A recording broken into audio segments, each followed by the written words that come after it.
Hey everyone, Eric with Rockin H. In this video, I thought it'd be kind of fun to take one of my Haynes ST service beds and mount it on one of these part trucks that I've got around. I'm gonna have to go dig up some air cleaners. I gotta put the exhaust back on and find some turn signals.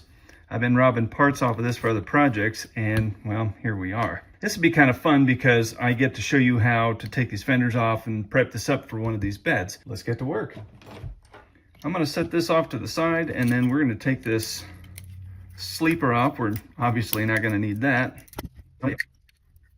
Now we need to take off these three fenders. These front ones have screws, as you can see there, and then on the inside they're actually riveted on. So you've got choices here, and we'll get to that in a minute. First, we can take off the easy ones.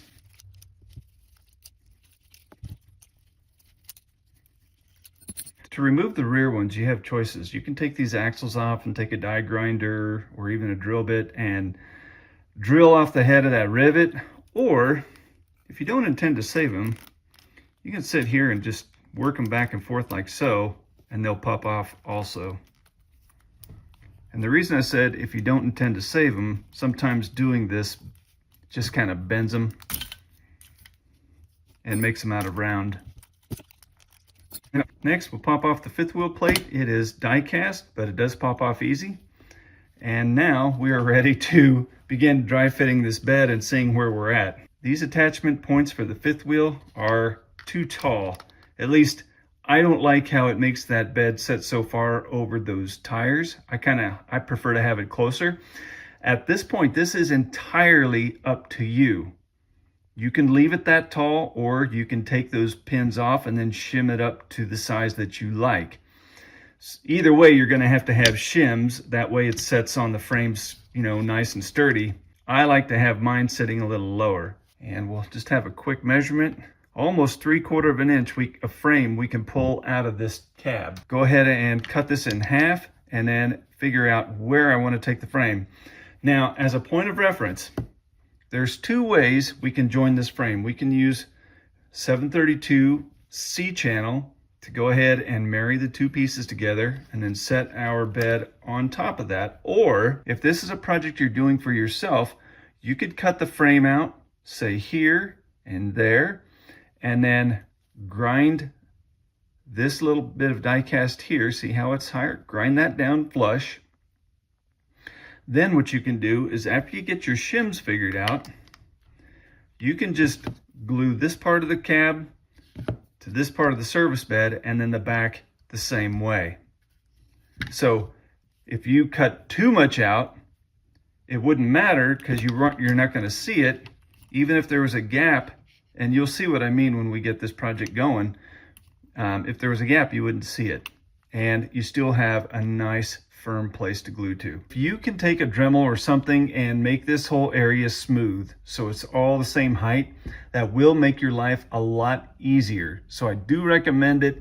A piece of sandpaper, a file, a Dremel, a disc sander, something to make the entire area flat. I ground out with my Dremel that piece of die cast there. Now you can see I've got a nice flat surface here, and it's flat all the way down. This is exactly what I want to see. Let's start working on the bed. To mount the bed, I apologize now for this, because this makes everything a little more complicated. To make your life easier, some scrap styrene at the front or at the back, and then another piece that goes up to the front that bumps up against that H is what you want. This is 1 millimeter. So 1 millimeter plastic will get the same height as those letters. Now you might be asking yourself, why did you put your name on there? Well, when I had this bed designed, people were resin casting, and so they would buy something like this and then they'd resin cast it. And I thought, well, if they're going to steal my IP, they might as well have my name on it, right? Anyway, now I'm going to start stacking up styrene plastic so I get the height above my frame that I want. So I'm using 3 pieces of 1 millimeter styrene. Now I've got a nice flat surface right there. We can mount our tandems to that, and here is exactly what I want right there. See that gap between the tire and the top of that fender? That is exactly what I want. Also, when I had the axles apart to sand this smooth, I added 4 small washers on either side of the tires, or either side of the frame, to make the tires just a little wider, so the tires actually come out almost flush with the outside of the bed. It's just another personal preference that I have. That is entirely up to you. Everything we're doing here is a lot of personal preference. Okay, so the height here, how many pieces of plastic you use, entirely up to you. Whether you make the stand a little wider, up to you. That's okay. Now that we've test fit everything, we'll go ahead and glue our plastic in. This piece of plastic here is the entire length of that bed. And again, if you do that, it makes your life a little easier as you build this out. I didn't have any other scraps that were that long, so I stacked 2 up that are a little shorter. So what I'm going to do is I'll bump them up against the front like so. And they are going to come out back here, and that's okay. So these are 2 pieces I've already glued together, and I'll stick those in place. Now I'm going to use a little bit of Insta-Set here on all these pieces so they stay in place, and we are ready for the tandems. Again, we have a nice smooth spot here. That's gorgeous. So now I'm centering it up on the frame, getting those wheels squared up in those fender wells. Then I'm going to look at it from the bottom and see if I need to move them fore or aft. All right, that looks really good right there. Now, I'd mentioned earlier, you could go ahead and take these pegs off right here and use 732 C channel to marry these 2 pieces together and then put the bed on the C channel. This is just another way to do it. This is a shortcut, so if you're a beginner, this is who I have in mind, just enough to build you up some confidence so you can go ahead and make your own truck. But you can glue this half of the truck right to that styrene, and look at that. I took out about 3/4 inch there, so it almost bumps up against that frame, or I guess it does. And then I have just a teeny gap between the bed and the cab. Now, if you want a little more gap, you can do that. And why do we do this? 1, again, for beginners, it's easy, and 2, you don't really turn these things upside down very often, and guess what? You're not going to see it.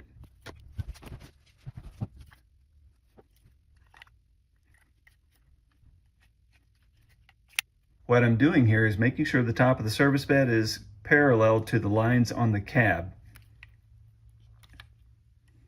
Then I'm going to go into the front to make sure that it's about even on both sides of that cab, or really close to even, which it does look like, and I am pleased with that. Now that the cab is assembled, we can begin adding the exhaust, we can add turn signals, and the air cleaners. I got my exhaust remounted. I found some air cleaners, put those on. I like miter cut pipes, so I took my side cutter and made those mitered pipes instead of turnout. And then here's a neat product that I have if you ever need something like this. This is a tiny 3D printed turn signal. Since I had robbed the original turn signals off for another project, I thought, well, I have these, so I'm going to use them on this project.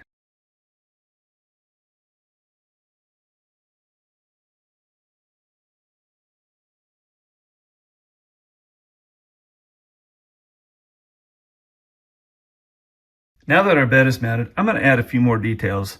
I'm going to put a little DOT tape right here on this flat spot right here.